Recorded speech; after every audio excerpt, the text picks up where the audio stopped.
Damos gracias, Señor, por esta oportunidad de seguir estudiando su palabra que es santa y esa palabra eh, por la cual fue creado el cielo y la tierra.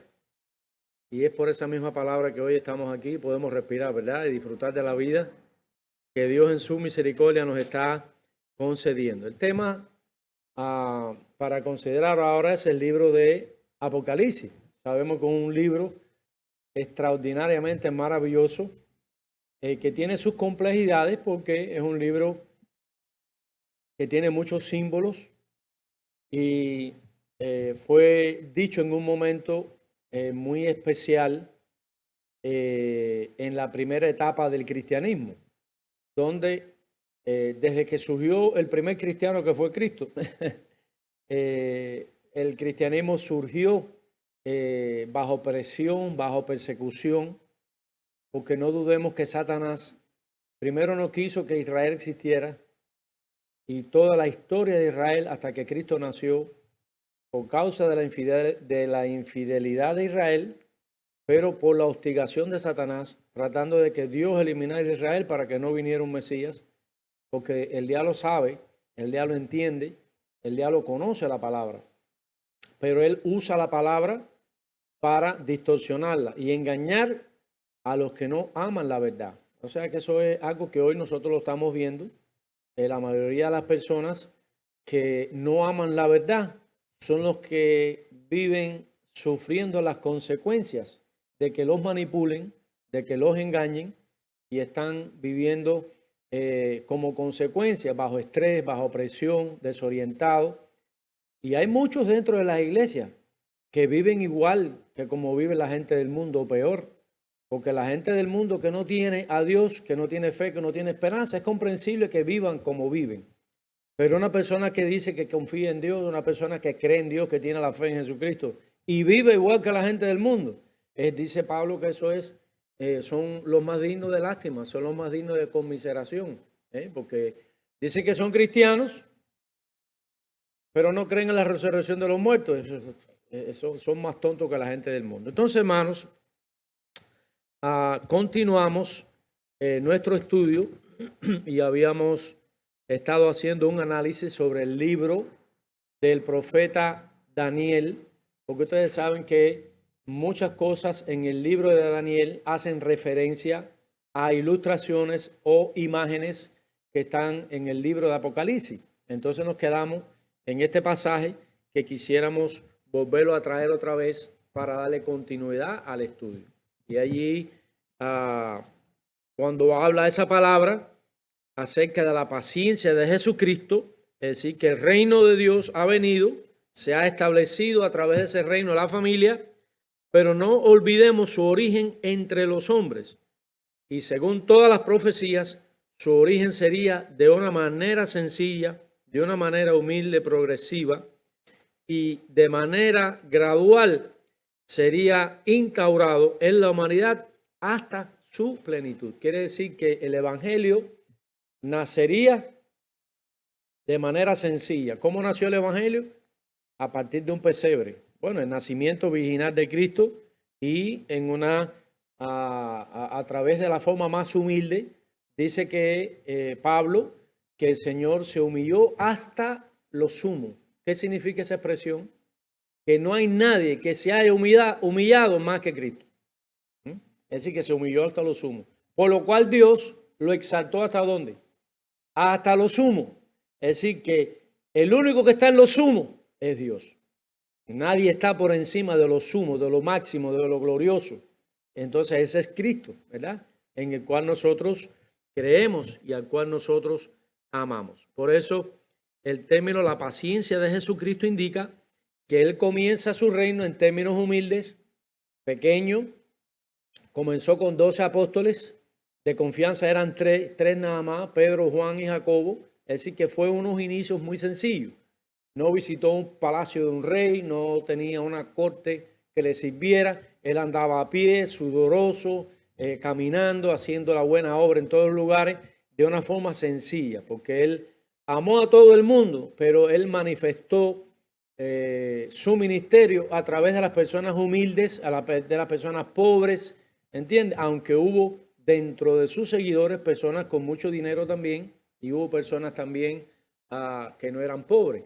O sea que ningún extremo negativo está en la persona ni el ministerio de Jesucristo. Entonces, hablando de esta idea acerca de la paciencia de Jesucristo, que tiene que ver con la paciencia del Señor desde su inicio de ministerio hasta la culminación de su ministerio, porque el ministerio de Cristo comienza con el ministerio del Cordero, ¿sí o no? Cuando Juan dice, aquí el Cordero de Dios que quita el pecado, ahí se está iniciando ya porque fue el día que fue bautizado, entonces es que le da inicio al último tramo de la historia. Entonces, el ministerio del Cordero, ¿cuándo termina? En la segunda venida de Jesucristo. Por eso nosotros no creemos que hay un arrebatamiento, después otra semana, y después un milenio, y después que termine el milenio, engañar a la gente otra vez, y después que la gente fue engañada otra vez, entonces que va a haber un juicio que va a poner a cada cual en su lugar. Yo creo que eso no hay cómo sustentarlo en la Biblia, porque la Biblia sí habla de un arrebatamiento, pero ese arrebatamiento es el final, donde termina el ministerio del Cordero, que comenzó en términos humildes y terminará en su máxima expresión, que es la gloria del Señor manifestada a los hombres. Claro que esto es un tema mucho más amplio, que lo vamos a tratar si ustedes quieren, si los hermanos quieren estudiar sobre este tema. Entonces, en el libro de Daniel, capítulo 2, versículo 31, nos da nos comienza a dar una idea muy interesante sobre este proceso desde lo pequeño hasta lo grande, ¿verdad? Que debemos nosotros analizar. Dice aquí 2:31, tú, oh rey, veías, y he aquí una gran imagen. Esta imagen, que era muy grande y cuya gloria era sublime, muy sublime, estaba en pie delante de ti, y su aspecto era terrible en el sentido de lo grande, ¿verdad? De lo imponente. Versículo 32 dice, la cabeza de esta imagen era de oro fino, su pecho y sus brazos de plata, su vientre y sus muslos de bronce, sus piernas de hierro, sus pies en parte de hierro y en parte de barro cocido. O sea que hace una descripción de aquella imagen como algo imponente, ¿no? Acuérdense que es una visión. Entonces, después que se hace la interpretación de esa visión, por eso ahí es donde la sutilidad del maligno para hacer unas apreciaciones equivocadas de lo que significa cada parte de la imagen, que puede, porque acuérdense que estamos aplicando el mismo principio del tema de Israel y la iglesia, con respecto al nacimiento de Israel y con respecto a la promesa del Mesías en la persona de Jesucristo. Aquí estamos igual yendo a la raíz de las escrituras, que tiene un paralelismo. Por eso estamos estudiando estas asignaturas juntas, porque esto tiene paralelismo con el inicio de la promesa de la fe que Dios hizo a Abraham. La promesa de la fe, no, la promesa, es decir, la promesa que vendría y llegaría a ser una realidad, que Abraham tuvo fe en él. ¿Entiendes? Entonces, dice en versículo 34, estabas mirando hasta que una piedra fue cortada. Una piedra fue cortada. Es decir, está Daniel mirando la imagen y dice que una piedra fue cortada. Entonces, el corte de esa piedra es la causa que establece el reino, o que restablece el reino. ¿Entiende? O sea, hay una imagen, que esa imagen representa los poderes de este mundo en sus diferentes secciones históricas, que lo podemos entender, la cabeza Babilonia y así sucesivamente, los 4 imperios, y el cuarto imperio, que lo vamos a ver ahora, que es el imperio romano, que es en esos días en los que vendría el Mesías. Quiere decir que tú puedes hacer una interpretación correcta del advenimiento primero de Cristo, pero tú tienes que ir a la raíz donde en la profecía está siendo dado ese anuncio para no equivocarnos. Por eso nosotros no amamos una escuela escatológica. Nosotros amamos la Biblia. En estos días, un hermano que hace muchos años, inclusive él estudió en el seminario, me preguntó, pastor, ¿y usted es milenario? ¿Usted de qué escuela es? Le dije, no, hermano, yo hasta ahora no me pongo en ninguna escuela. Yo hasta ahora estoy tratando de cifrar y entender lo que la Biblia dice. Porque cuando tú te pones en una escuela, ya tú mismo estás poniéndote en las limitaciones y en las lagunas que esa misma escuela genera en sus contradicciones en cuanto a las interpretaciones que hace de la Biblia y sobre todo a las escatologías. Yo quiero entender lo que dijo Pablo sin poner a Pablo como primilenario, sin poner a Pablo como milenario. Yo pienso que esas escuelas son el fruto de análisis que hicieron hombres que otros siguieron su pensamiento y que establecieron esa escuela, pero yo no me clasifico dentro de eso. Yo estoy clasificándome dentro de un estudiante de la Biblia que como ellos tuvieron su derecho para analizar la Biblia y llegar a los criterios que llegaron, yo también tengo ese derecho.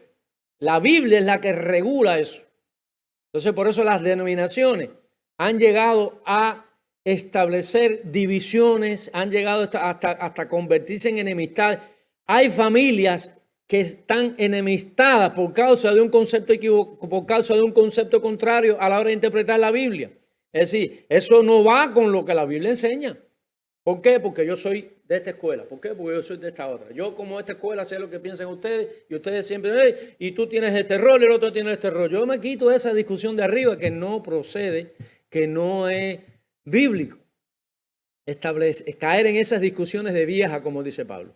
Entonces lo que nosotros queremos hacer es establecer en la Biblia los conceptos con fundamento, lógicamente también haciendo un análisis de las reglas hermenéuticas que nos ayudan a interpretar. Y una regla hermenéutica buena es esa, ir a la base donde primero se habla del tema y a partir de ahí ir desarrollando los conceptos sobre la base de lo que esa misma revelación escrita va proporcionando a nuestras vidas y mirándolo en el espectro histórico.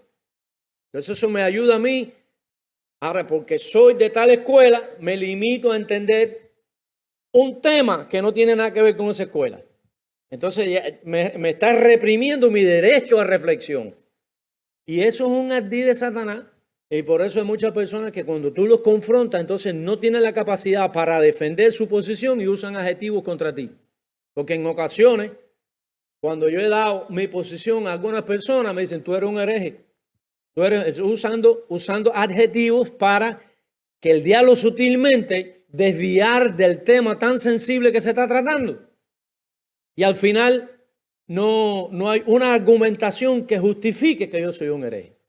Eso es una problemática que existe desde los tiempos mismos apostólicos, ¿no? Entonces, por eso nosotros, hermanos, debemos ser, es mi recomendación, pastor, que debemos hacer un análisis despojado de todo prejuicio denominacional, despojado de todo tipo de escuela, porque mi papá, porque fulano, el fundador de la obra, enseñó así, yo no tengo por qué creer exactamente lo que él dice, si él tuvo en la mano la misma Biblia que tengo yo. Entonces, en el momento que él dijo lo que se dijo, como Scofield, que dijo una cantidad de cosas que hoy se demostró que se equivocó. Entonces, todas las personas que siguen al pie de la letra lo que dijo Scofield han cerrado sus ojos y han sido más fieles a lo que él dijo que a lo que dice la Biblia. ¿Ustedes están entendiendo la idea? La palabra de Dios es la que tiene que tener preeminencia. Porque la teología, yo puedo cambiar o modificar los conceptos. La doctrina, que es la palabra, es la que yo no puedo cambiar. Entonces, si la misma Biblia va arrojando la luz a través de los eventos que están sucediendo, aunque yo me hubiera equivocado en lo que yo interpreté de lo que está sucediendo, cuando vengo a la Biblia me puede corregir. Y esa corrección me hace sentir libre y fuera de prejuicio de denominaciones. Pero hay denominaciones que, si tú dices, yo creo así, dice, no, tú no puedes ser miembro de él. No importa que tú seas cristiano, fíjate hasta dónde, hasta el punto en que se llega. Tú no puedes ser miembro de esta iglesia porque tú tienes una manera de pensar diferente. Si no piensas así, no puede ser bautista. Si uno piensa así, no puede ser pentecostal. Si uno puede ser así, no puede ser... Y así, cada cual levanta muros y trincheras. Después queremos que en el mundo haya paz, que haya unidad. O sea que estamos presentando un evangelio no muy adecuado. ¿Entiende? Debemos ser en ese sentido muy claros para evitar, ¿entiende?, que el evangelio sea dañado. Entonces seguimos adelantando. Es un paréntesis que hemos hecho para despojarnos de cualquier cosa que nos haga sentir mal, porque tenemos el derecho de leer la Biblia como la ha leído todo el que ha querido. Versículo 34, que ahí fue donde nos quedamos. Si pueden buscar rapidito ahí Romanos 9:33. Romanos 9:33.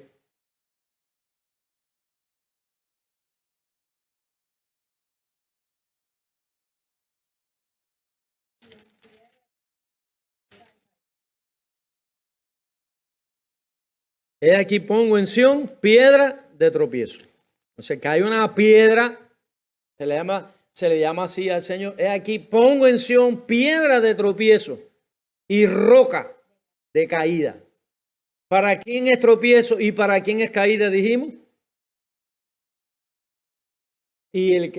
Para el que no cree. O sea, el que no cree, para el que no cree en él es una piedra. Y eso hay muchas maneras de ilustrarlo, pero si no nos adelantamos. Es decir, todas las personas que son fieles, íntegros de testimonio, que personas que viven fieles al Señor, son piedras de tropiezo para los que no quieren vivir así. Y tratan por todos los medios de imaginarte, tratan por todos los medios de eliminarte. Es difícil, pero es así. Entonces hay otros versículos que ustedes lo guardan después, Efesios 2:20 y primera de Pedro 1:2-8. Pero vamos a seguir el versículo porque ya tienen ahí los textos. Dice que fue cortada la piedra, no con mano.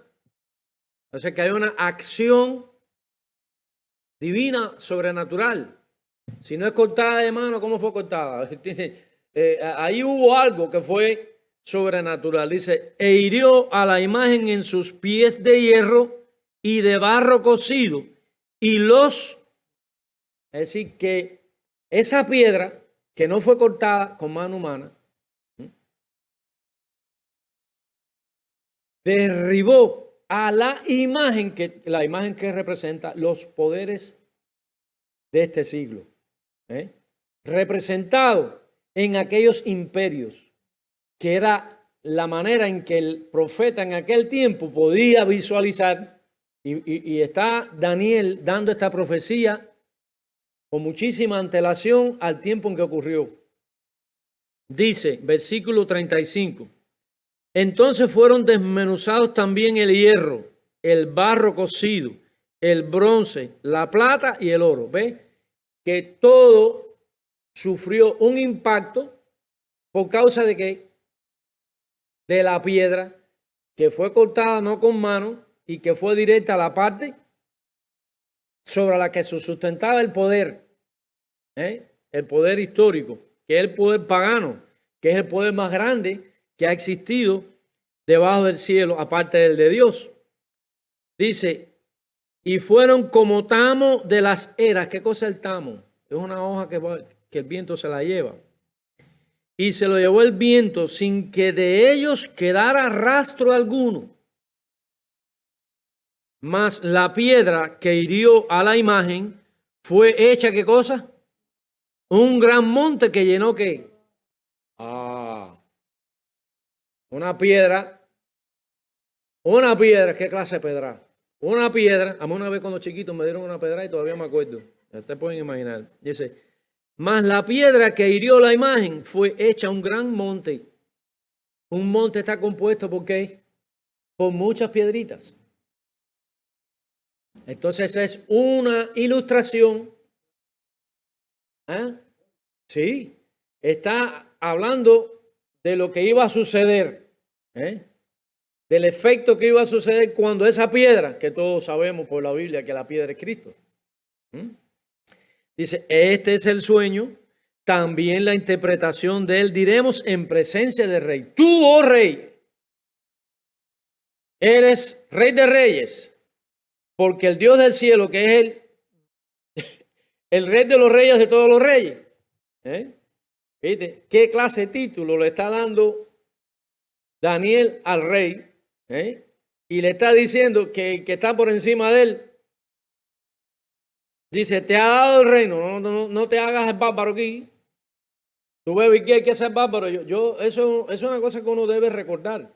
Los hombres que hoy son los más ricos del mundo se creen unos bárbaros. Oye, Dios se los ha permitido.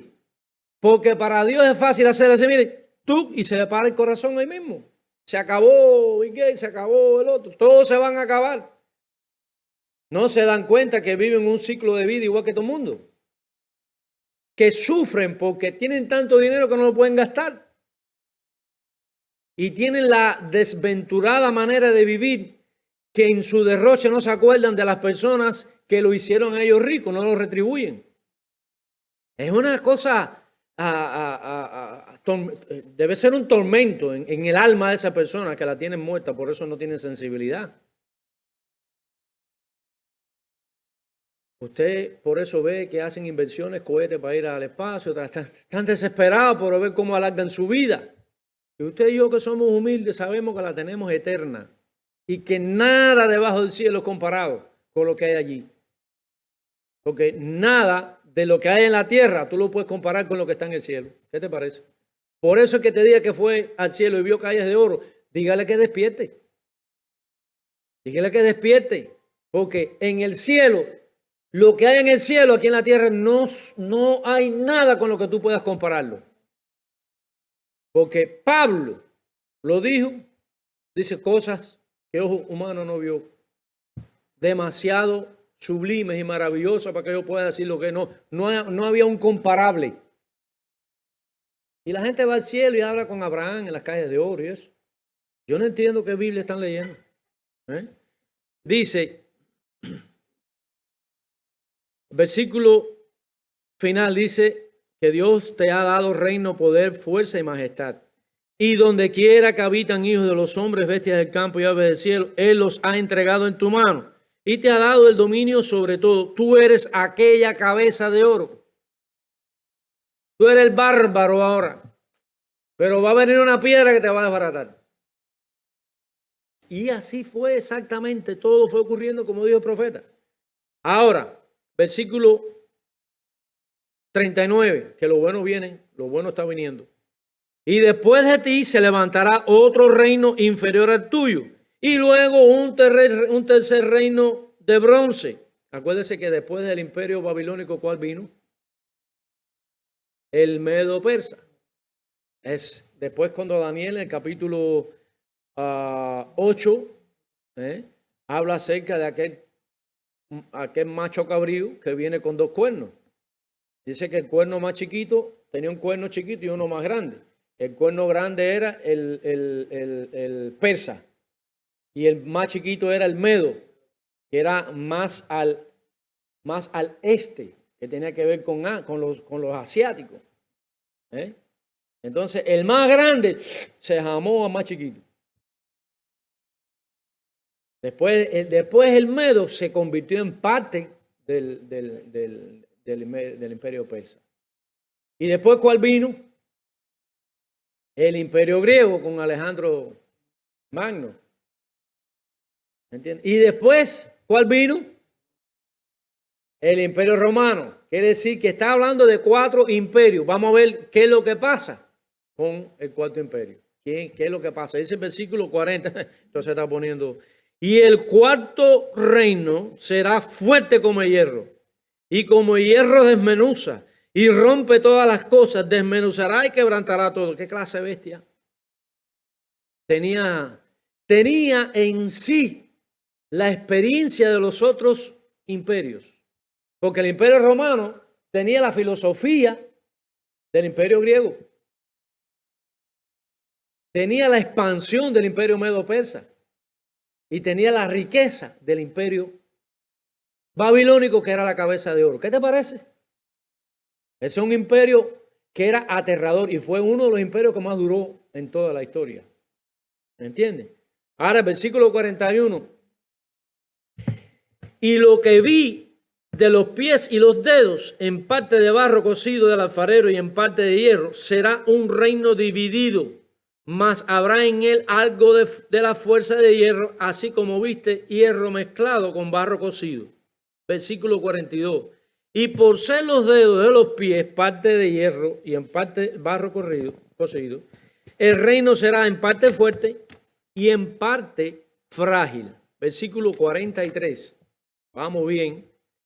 Así como viste el reino mezclado, el hierro mezclado con barro, se mezclarán por medio de alianzas humanas. Así que ya no solo será un poder hegemónico, absolutista, detrás de una cabeza pensante de un emperador, sino que ya iban un paso más allá, que es el establecimiento de un poder a través de alianzas. Quiere decir que es un poder de perspectiva global. Y dice ya cómo va viniendo, ¿entiende? Cómo va viniendo ya una mentalidad, cómo se va retomando la mentalidad de la primera torre de Babel. ¿Recuerdan el estudio de la élite? Entonces, a partir de ahí ya tú comienzas a vislumbrar la clase de capacidad que tenía, el potencial que tenía el maligno para establecer un poder alternativo de Dios en la tierra. Así como vi, dice la parte final del versículo, pero no se unirán el uno con el otro, como el hierro no se mezcla con el barro. ¿Usted sabe por qué? Porque no se pueden mezclar, porque es sobre la base de la mentira y la manipulación.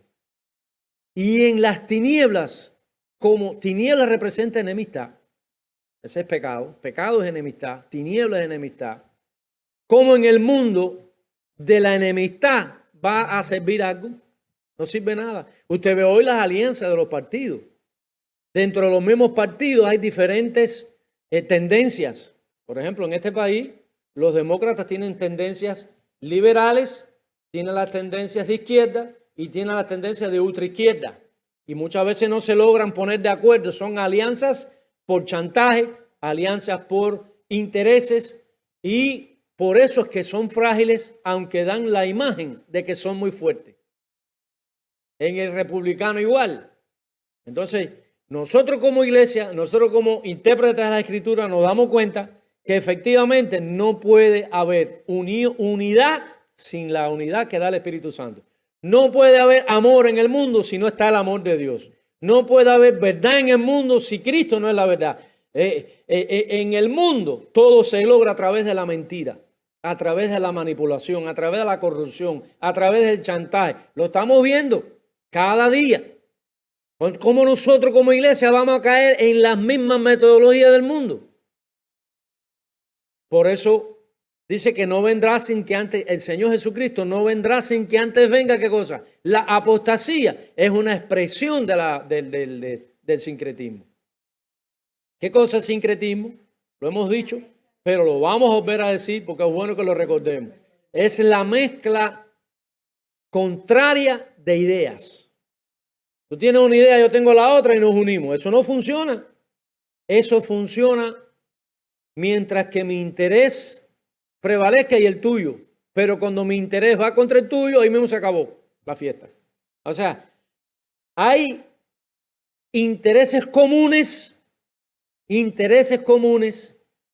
pero para llegar al mío, tengo que comerme el interés tuyo.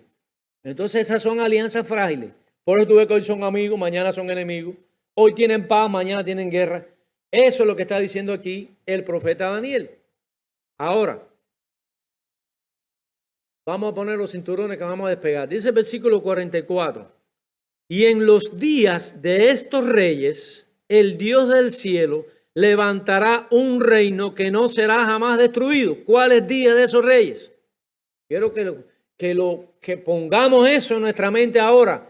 No pienses que eres premilenario, no pienses que eres amilenario, no pienses que eres postmilenario y no pienses lo que tú quieras hacer. Vamos a ver aquí el texto que dice. En los días de cuáles reyes son esos. A partir de los reyes que están expresando el máximo poder que habla la imagen de Daniel. Esa imagen que está hablando. Dice, el Dios del cielo levantará un reino que no será jamás destruido. ¿Cuándo comienza ese reino?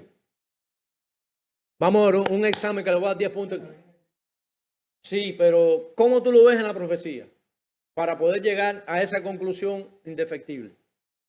Cuando la piedra que no fue cortada de mano, pues sobre iba a decir las patas, pero una palabra muy fuerte, iba sobre los dedos, iba a derrumbar todo el sistema del mundo. No iba a haber un tiro, no iba a haber un cuchillo, no iba a haber una espada. Se iba a desmoronar la mentira porque venía la verdad a este mundo.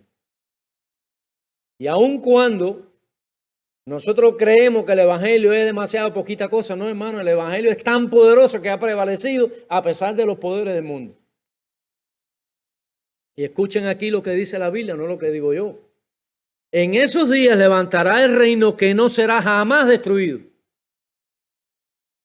Entonces el reino se va a restaurar después de un milenio al fin de la historia. Yo quiero que pensemos esto racionalmente, no con pasión denominacional, sino con amor a la palabra. Dice aquí, ese reino no será jamás destruido, ni será el reino dejado a otro pueblo, porque ese es el pueblo de Dios. El reino de Dios es el pueblo de Dios, por eso no puede ser dado a otro pueblo, porque el otro pueblo no es pueblo de Dios. ¿Ustedes están entendiendo la profundidad de eso? El pueblo de Dios, ¿quiénes son? Judíos y gentiles que aceptaron la obra de Cristo como Cordero en la cruz. A partir de ahí, ¿qué es lo que nace? ¿Y qué es la iglesia? La familia de Dios. ¿Y qué es la familia de Dios? Díganlo. El pueblo de Dios, el reino de Dios. Entonces, si tú ves el reino de Dios como una entidad estatal, estás mirando el reino de Dios como un poder civil, como los imperios de Babilonia, medo-persa, griego y romano. Fíjense, si no entender esto, te lleva a un nivel completamente equivocado de las Sagradas Escrituras. ¿Comprenden la idea? Muy importante entender esto. Muy importante entender esto. Dice, el gran Dios ha mostrado al rey lo que ha de acontecer en lo porvenir. Quiere decir que no se está refiriendo al límite histórico en el que suben esos imperios, sino que es a partir de ellos. Y le voy a decir algo más que es importante en mi corazón. Ese fue el límite, ese fue el tiempo de los gentiles agotado. La plenitud de los gentiles para la primera venida de Jesucristo.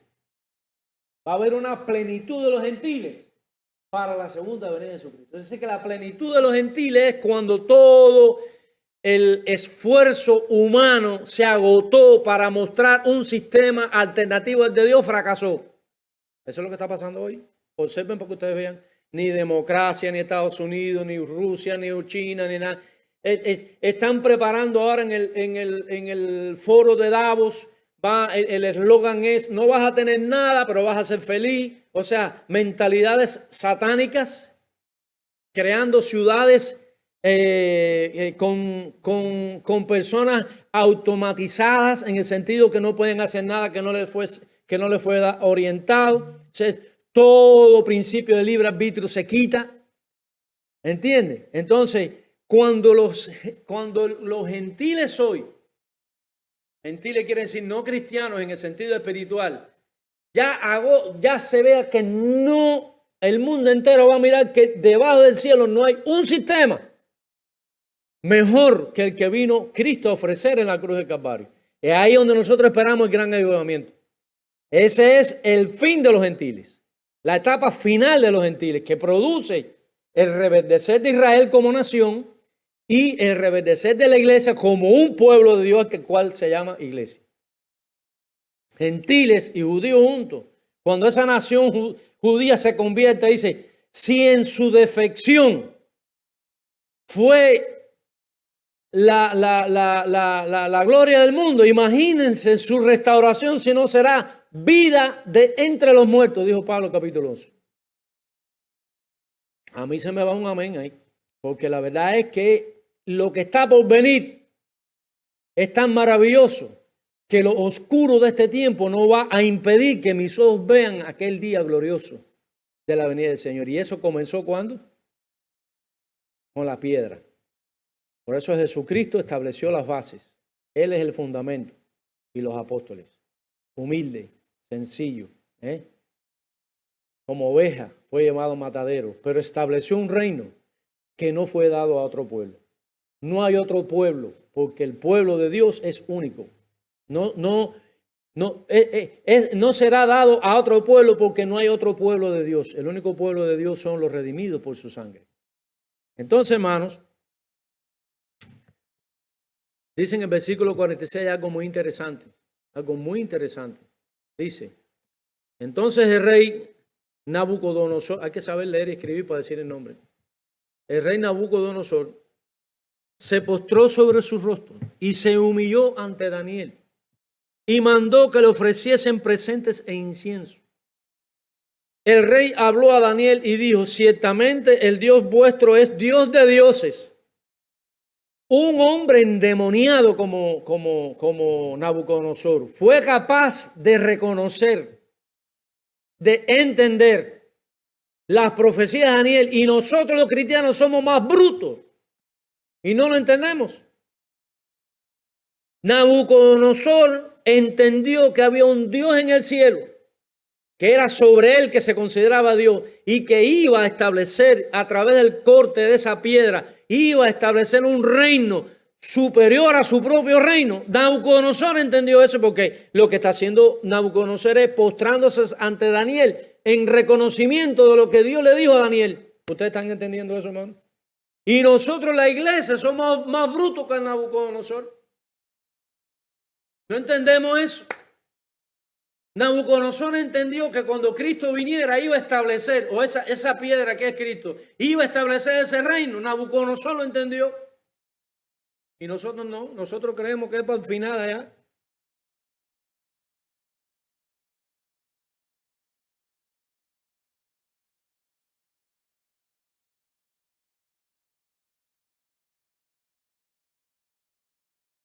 Esas son verdades que te...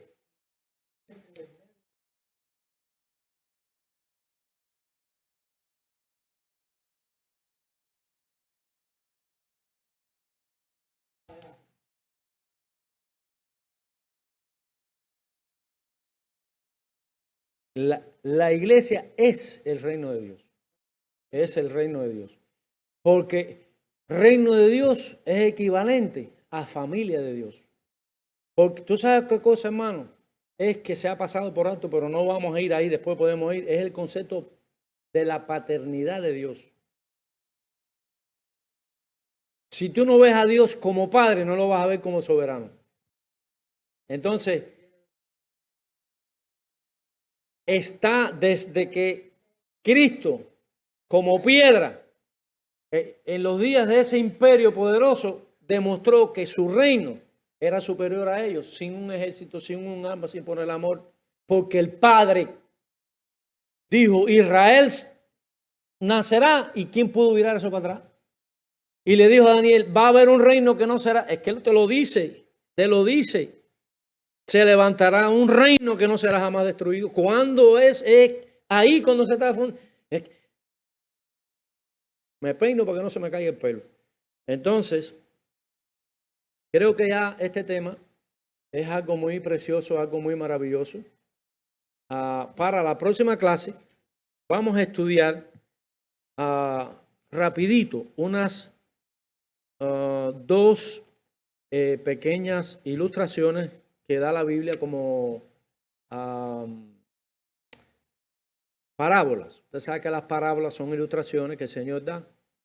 Y vamos para esta idea de que el reino empieza chiquito y termina. Porque en el proceso, algunas veces, el diablo es muy astuto. En el proceso nosotros no podemos confundir porque lo vemos chiquito, lo vemos, no vemos.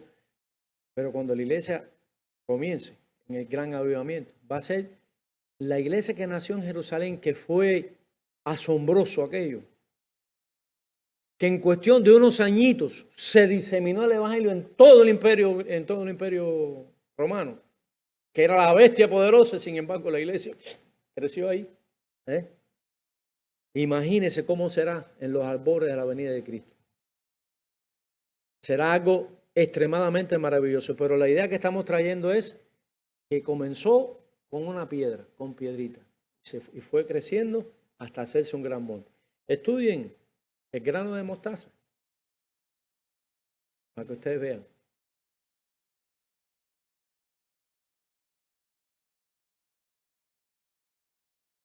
Sí.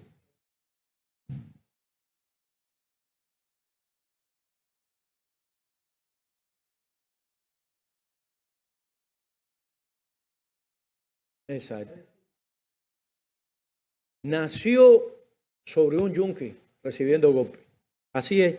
Pero mire, para la próxima clase, léanse el pasaje donde está el grano de mostaza y donde está la levadura, la otra, que está en Mateo 13:33. Y entonces ahí vamos a... Después yo le mando los textos por el mensajito de texto por la página de WhatsApp para que lo tengamos. Así que el Señor les bendiga, porque estas dos parábolas hablan de lo mismo, del reino de los cielos, porque reino de los cielos y reino de Dios es lo mismo. Yo no sé por qué algunos teólogos se empeñan en decir que el reino de los cielos es en los cielos y el reino de Dios es la tierra. No sé qué. Reino de los cielos y reino de Dios es lo mismo. Son dos expresiones que se refieren a un mismo hecho. Entonces después vamos a ver esto en la próxima clase. Que Dios le bendiga, es el deseo de nuestro corazón.